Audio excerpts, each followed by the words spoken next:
Welcome to Theory of Pets. I'm a passionate pet owner with a drive to help others like me uncover the truth about the pet industry and what goes on behind the scenes.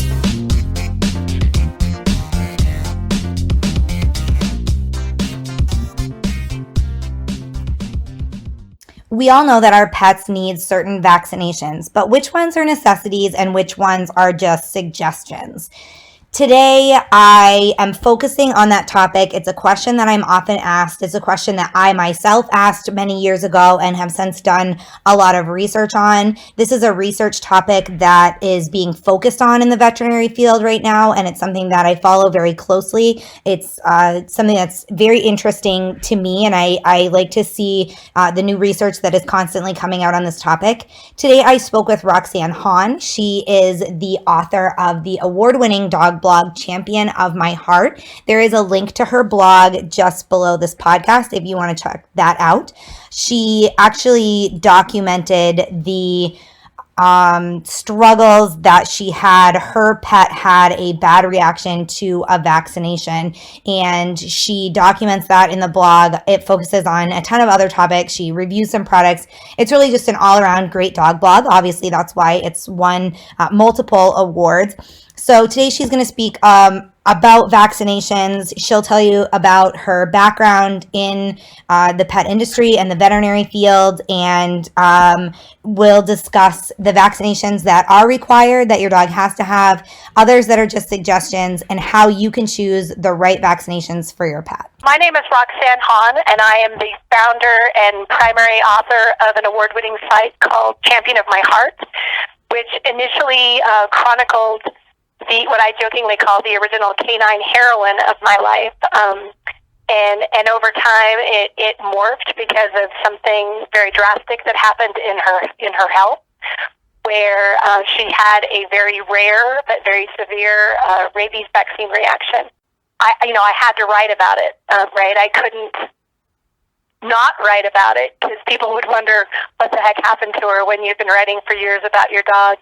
Yeah, and something like that happens. You have to tell the story. So that's kind of who I am and what makes the way I approach pet care topics a little different. I to this day still write for major veterinary markets on a regular basis. So I'm deeply connected into the veterinary community.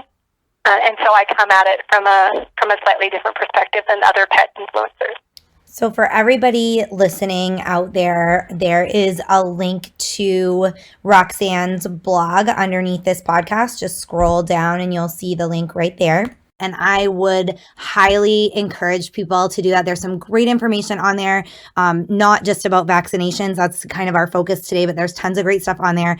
And, I think like you said, writing, you write what you know, you write what actually happened to you. And I think people can relate to that a lot more than just jumping on and looking through veterinary journals and studies and things like that. It's easier to relate to when somebody has actually had that experience. So I definitely recommend that. And that link is there for anybody that wants it. So talking about vaccinations, because we hear about it from the minute that you adopt a dog, it's always about vaccines. There are so many available. How can we decide which ones are necessary and which ones we might not need to have our dog get? I know you recommend following the guidelines from the American Animal Hospital Association. They produce something called the Canine Vaccination Guidelines that very specifically outlines what vaccines are considered core, meaning all dogs should really have them, and what vaccines are non-core, meaning that depending on the lifestyle of your dog, your dog may or may not need that particular vaccine. So I highly recommend that people, and again, I sent you this link, you can share it in the notes, but it's referred to as the AAHA Canine Vaccination Guidelines. And I think it's one of the best sources out there for really understanding what your dog needs and what it maybe does not need. Now, I know that legally the only vaccination that your dog has to have that's a requirement for legal purposes is rabies, but the AAHA also recommends having the DAPP vaccination. That's a combination vaccine, so it's all in one injection. But can you tell us exactly what that vaccine is and what it will protect your dog against? It covers distemper, adenovirus, which is essentially hepatitis in dogs, parvovirus, and then a version of parainfluenza. And so sometimes that vaccine is abbreviated DAPP, or sometimes it's abbreviated DHPP. And there is a version that sometimes, like particularly where I live, where leptospirosis is a fairly big threat, sometimes you will see those abbreviations with an L inserted, and that is a combination vaccine that includes vaccine for leptospirosis, which in most other instances the AHA guidelines would say is a non-core vaccine. So really, if you're going to do the things that are truly a danger to your dog, it's that combination vaccine and then the rabies vaccine. In terms of non-core, the AHA guidelines would then goes on to say, things like Bordetella, right, kennel cough that you need to, probably go to daycare or have your dog stay in the boarding kennel would be considered non-core. If you're not going to those places, if you're not going to dog shows, if you're not going to dog parks, maybe your dog doesn't need that one. Leptospirosis, again, is one that people may or may not need, depending on the kind of access your dog may have to water that wildlife has been near. That's typically how that infection is picked up. There is a vaccine for canine Lyme disease. So if you live in a place where, ticks are really prevalent and Lyme disease is prevalent, that may be one your veterinarian recommends. And obviously now there's the canine flu, right? There's two different versions of the canine flu out there. And depending on your dog's possible exposure to that, if you have an outbreak in your area, that may be one you want to consider. And then the other one that's on the list from AHA is a Western diamondback rattlesnake vaccine.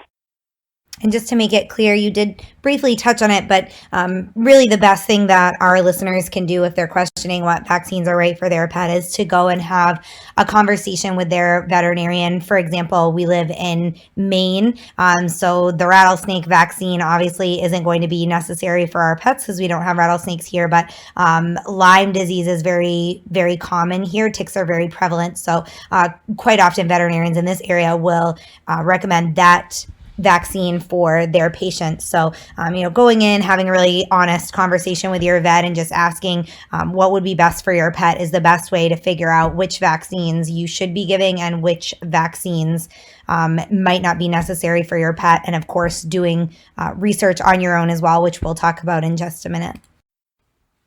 Right. And there is a new, and the word out there now is that dogs that are vaccinated for distemper that we currently have in the United States should be fine. But there is actually a new strain of distemper that came because of a dog bought out of a Korean dog meat market and brought into North America and Canada that came with a new version, like a different strain of distemper. So that's a real risk, right, when we're doing these international adoption kinds of things. It's definitely something to consider as we start seeing more and more international adoptions, that we may see the list of vaccinations change a little bit over time. That's great information and definitely something for pet owners to be aware of. And you spoke when you were telling us about your blog, you had some personal experience with over vaccination. Can you talk about what that is and why it is a danger? For sure. So over-vaccination fundamentally is an old-fashioned idea that dogs need to be vaccinated for absolutely everything every single year. And it's easy for people, especially now in the social media age, to get really up in arms about that. But let me give you a little historical perspective. One of the reasons that veterinary medicine went to this idea of, oh golly, we better vaccinate everybody all the time for everything, it dates back to the 1970s when parvovirus first came into North America and other, Western societies in the world. And parvovirus was wiping out puppies in huge numbers, right? This virus hadn't been in the environment until then. It hit like a bomb. And it took a while, right, for the vaccine to be developed. And puppies were dying, and veterinarians were thinking, this isn't good, right? And so when I look back historically, I look back at the introduction of parvo into our lives, and that's really where the sense of, boy, we better be doing everything all the time, because it scared the profession, right? Puppies were dying, and it's notoriously hard to kill once it's in the environment, and so that's where what we now call over vaccination came from. It came from a real crisis that the profession had to address, and then it is carried forward these many decades later. So, it took until like 1994, I believe, for there to be a really reliable, good parvo vaccine. So there was a period of time that was, pretty scary for the veterinary profession and for pet owners, when there was this fear of virus that we couldn't deal with. Some dogs do survive it. Dogs survive it much more now. We know better how to treat them. But it really kind of scared the profession. And so that's where over-vaccination came from. But things have really changed now. We know from research that the vaccines last a heck of a lot longer than a year.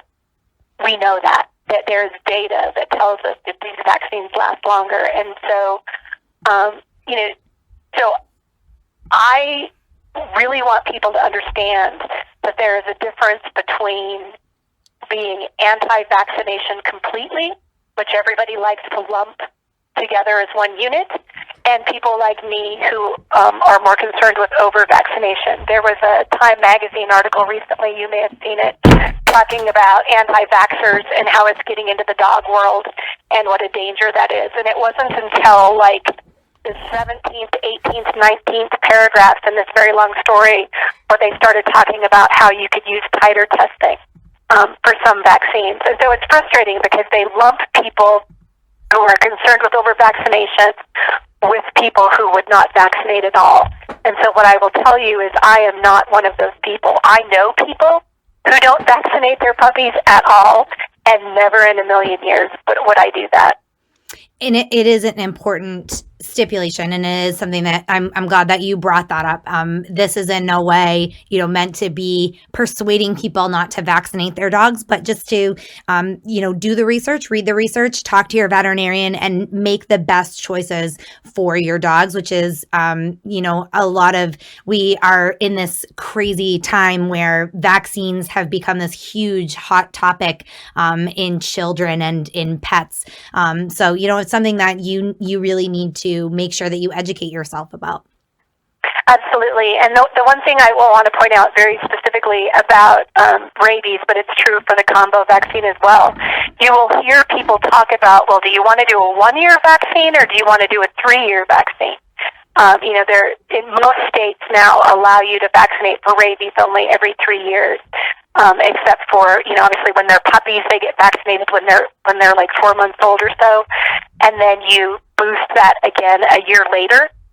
And then after that, you can go to every 3 years in most states. But you will hear people talk about 1-year and 3-year vaccines like they are different. There's really no difference between a 1-year and a 3-year. Now, that's a little bit different for cats, but for dogs, that is the case. That's fantastic information. I will include that link for anybody that wants to take a look at that. And that actually segues really nicely into my next question. And you mentioned personal experience with vaccine reactions, and you had mentioned that was the rabies vaccine. Could you talk about that? Absolutely. So in January 2012, my border collie Lily went in for a routine rabies vaccination, right? It had been 3 years. She was due for a 3-year rabies. And within 24 hours, she was not right. And within a week, she was in the ICU under the care of a certified veterinary neurologist, and she was on death's door. We did a spinal tap, looking for things like, did she have some crazy strain of distemper, or was there some other infectious cause that was leading her? I mean, she literally, she couldn't walk. She was blind for a period of time. She started having seizures. So she went from being perfect, healthy. I used to joke she was, mix of ballerina kickboxer. She was so graceful and so strong and such a good dog. And she went from perfect to almost dead in about a week. Oh, that's terrifying. It's really scary. You go to the ER. I don't want to burn up a lot of time. We went to one ER, and they did some tests, and they were like, yeah, we're not really sure, and they sent her home, and they said to go see my regular vet the next day, and so we did, and my regular vet, like, literally walked in and was like, here's a map, the neurologist knows you're coming, run, don't walk. And they got us in right away, and they put her right into the ICU. So the final diagnosis was vaccine-induced meningoencephalomyelitis, which is basically a complicated way of saying she had encephalitis, which is brain inflammation. But in her case, it was brain inflammation, like widespread in several parts of her brain, as well as the lining of her brain and her spinal cord. So we did emergency treatment. The first 9 months, we honestly thought if we just supported her long enough, the brain inflammation would go away, she would survive, everything would be great. And that ended up not being the case. She relapsed again very badly in August of 2012. Again, we did the spinal taps, we did the MRIs, because the neurologist was terrified he had missed something. And he hadn't. That was just it. And what had basically happened is her body tripped into a full-blown autoimmune reaction. And so that's when we knew it was going to be a fight to the end. We knew we would not win. And so we started using cytarabine subcutaneous injections, 4 of them over 48 hours every 3 weeks, and doing that and adjusting some of our other medications. That bought us another 16 months or 15 months or so. And so toward the end, there was this cascade of bodily failures going on. And so ultimately we had to have her euthanized in December of 2013. So we made it a really long way. Most dogs that this happens to do not make it nearly that long. So I'm not quite sure, what was unique about Lily, but hers is actually a pretty rare case. People contact me pretty often in similar situations, and in most cases, their dogs survive a few weeks or a few months at the most. I am so sorry to hear that. And anybody that wants more information, if your dog's going through the same thing, again, that link is there to your website, and there is more information there. But obviously, that's a story that breaks our hearts when we hear that. And it probably sends a lot of pet owners that might be listening that haven't had that problem in the past worrying. As you mentioned, one day she was fine and the next day she wasn't fine. Right. So what can pet owners do that want to figure out what's best for their dog? If they want more information on vaccines, the vaccines available, and the information on over vaccinating and those types of things, where could they go to find some great information? So I think the important lesson from Lily is that she had what other people would term minor vaccine reactions in the past, and we had adjusted so that we always gave her high doses of steroids and antihistamines before we ever vaccinated her with anything. We never gave her more than one vaccine at a time. At the time, I was following the AHA guidelines at the time, which said you really only have to do, everything every 3 years. And so I had done all that, right? I felt like I was not over-vaccinating at the time. And I felt like we had a plan with the steroids and the antihistamines, and even that didn't protect her. And so the main lesson I think from Lily would be, even if your dog is having what other people would call minor vaccine reactions, I think that's really something to consider and talk to your veterinarian about,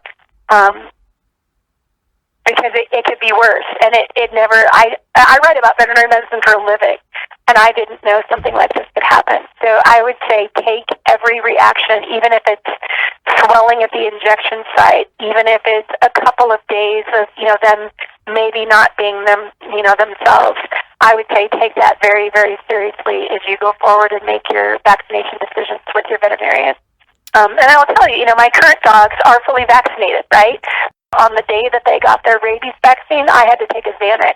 So I have to medicate myself when my girls get vaccinated now. Yeah. So the other thing I would tell you to pay attention to too, as you're educating yourself about vaccines, I would say follow the reports and the research coming out of the Rabies Challenge Fund. And these are people within the veterinary profession who are trying to prove that the rabies vaccine lasts way longer than we are told it does now.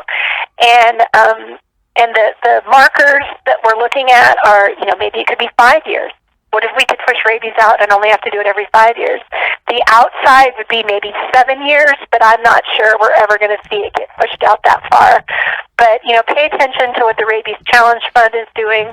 I would also say, we'll talk about titers here in a little bit, but I think the more likely thing that's going to happen is that we're going to see rabies intervals get longer, right? They used to require you do it every 1 year, and now it's every 3 years in most places. So I think the most likely path forward is that maybe in our lifetimes we will see it get pushed out to 5 years. Now there are people in certain states that are trying to get titer testing, which is basically a blood test that shows that you still have good immunity from a prior vaccine. There are places that are trying to say titer testing is just as good as a rabies vaccination, and if they want you to be able to do this blood test and say, look, my dog has protection, therefore it doesn't need to be vaccinated. And it's an interesting idea, knowing what I know about the profession and the way these laws with public health are done. I can't imagine that's ever going to pass anywhere, but there are people who are trying to do it. And it's an interesting idea, but just from my broad view of the profession, I just don't see that happening. So really the trick with knowing when you need to vaccinate your dogs are these titer tests. And you can get them, for parvo, for distemper, for some of the others. But really that's what you do is rather than routinely vaccinating your dog every single year when you go for your wellness exam, is you ask about doing titer testing. So that's a great tip for pet owners who might want to get that information from their veterinarian. Veterinarians sometimes can be intimidating to talk to, especially if you have a veterinarian that goes, more based on like the older methods. And so do you have tips for pet owners who are intimidated or have a hard time discussing things with their veterinarian? Yeah, especially, again, I spend a lot of time talking to veterinarians in my professional life. These are good, hardworking people who are doing amazing things for pets every day. And so it does not do the cause or you individually any good to go in there ranting, accusing them of, not doing what's in the best interest of your dog for financial reasons, right? People get really wound up about issues like that. So I think the best place to start is to say that you are concerned about over vaccination and make clear to them that does not mean you are anti-vaccine, right? Because, again, people like to lump those two things together. And so, if you need to print out and bring a copy of the AHA vaccination guidelines, which now have a whole section about how veterinarians should use titer testing to decide whether certain pets need revaccination or not. And there's a whole sort of it's called a differential in veterinary world, but where it's like, if the result is this, then here's what you do. Or if the pet's case involves cancer or an autoimmune disease or, various other things that may be going wrong with your pet, especially later in life, those are all reasons you want to be really careful about how much you're vaccinating. Because you don't, Lily ultimately, developed an autoimmune issue. So if you already have a pet with an autoimmune issue, you really want to think seriously and talk to your veterinarian about how you vaccinate. And the AHA guidelines include all these differentials on how veterinarians can use titers. And what I would say is AHA is an absolutely mainstream organization, right? These guidelines are developed through consensus of a hard-working, group of volunteer experts in the field. And so I would say, compared to other sources of information for, about titer testing and vaccines and all that, I would say that I'm probably going to, this isn't quite the right word, but it's a more reputable source of information about how you could use titer testing in companion animal pet care for dogs and cats. So, Right. and then I think it's okay to say, I want to spread these vaccines out, because the reality is that if you give a bunch of vaccines on the same day and something goes wrong, you don't know which one caused the problem. Right. Right? And so for the basis of science, if you only give one vaccine and something happens, then you have a pretty good, correlation there. So that's what I would say is, please don't rant. Please don't yell at them. Please don't say they're in it for the money. But go in with reputable information and say, I'd really like to talk about this. Yeah, that absolutely makes sense. Is there anything else about pet vaccines, over vaccination, or vaccine reactions that you'd like our audience to know? I would say, number one, report every vaccine reaction to your veterinarian, to the vaccine maker, and to the USDA, because until we get every vaccine reaction reported, the data isn't going to be comprehensive. And it's kind of a pain to do all that, but I encourage people to do that. I would also say there are some states, including mine, I live in Colorado, where you can get a medical waiver. So if you have a dog with cancer, for example, or you have a dog with a very severe autoimmune disease, your veterinarian can actually fill out a form that says, this dog is due for a rabies vaccine. However, for medical reasons, I'm applying for this waiver. And so you can get a waiver, right? And you're legally protected, you have legal status then with a medical waiver. But the important thing to know is that there are consequences of having a medical waiver. If your dog bites someone, if your dog is somehow exposed to a rabid wild animal, you could be in a position of them requiring you to euthanize your dog, or requiring you to pay for a very long and very expensive rabies quarantine. So, using these medical waivers to your advantage when necessary does have consequences. And so I want people to understand that it's a big deal not to vaccinate, particularly for rabies. It's a big deal not to vaccinate your dog. There could be consequences, so just know that.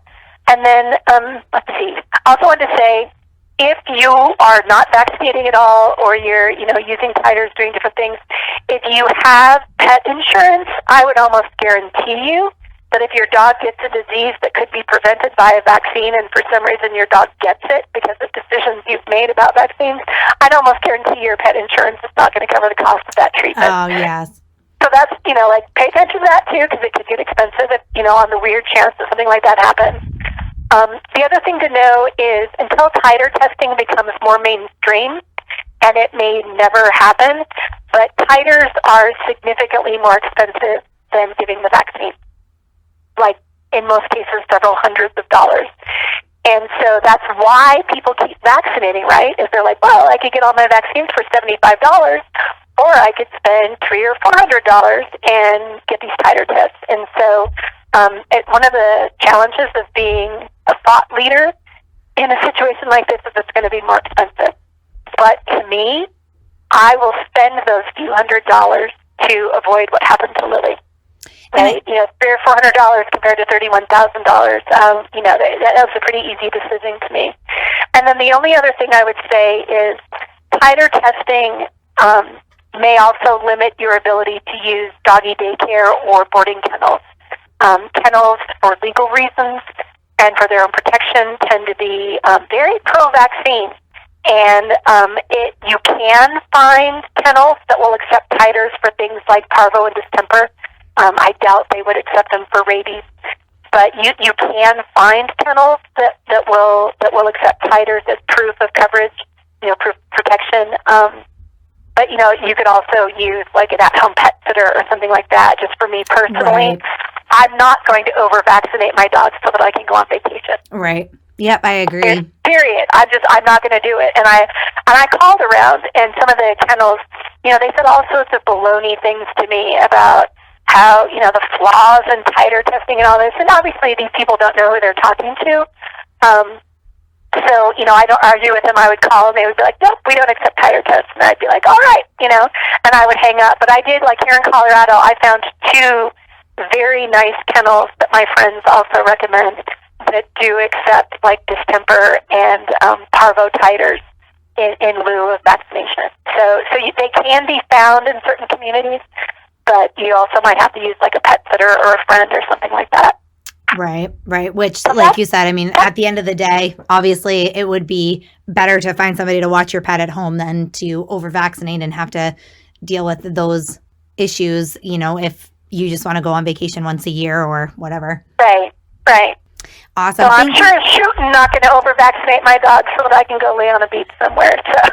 Amen. Absolutely. Roxanne, thank you so much for your time today. This is such great information. And, like I mentioned, I feel like it's something that's it's not really out there and people aren't educating themselves about it as much as I feel like we should be as pet parents. So you've given some great information. And of course, those resources, all the things that we talked about are going to be there for anybody that wants some more information. Of course, they can check out your website and if they'd like to chat with you some more about it, I'm sure that you would be willing to accept emails and things like that from anybody with questions. So thank you so much.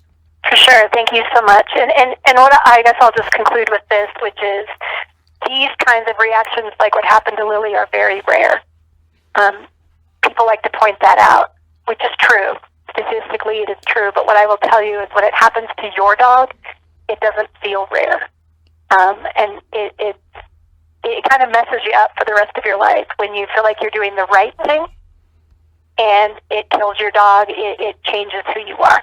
So I would very much like for no one else to have to go through that if at all possible. Yeah, people say the same thing about, some human diseases as well. As these are so rare, they're so rare. But when they do affect you and somebody that you love, it's not rare anymore, and you realize how important it was. And so rare as they may be, it's important to be educated and do what's best for your pet and hopefully prevent anything like that from happening. Wouldn't that be nice if nobody ever had to deal with those struggles that you went through with Lily ever again?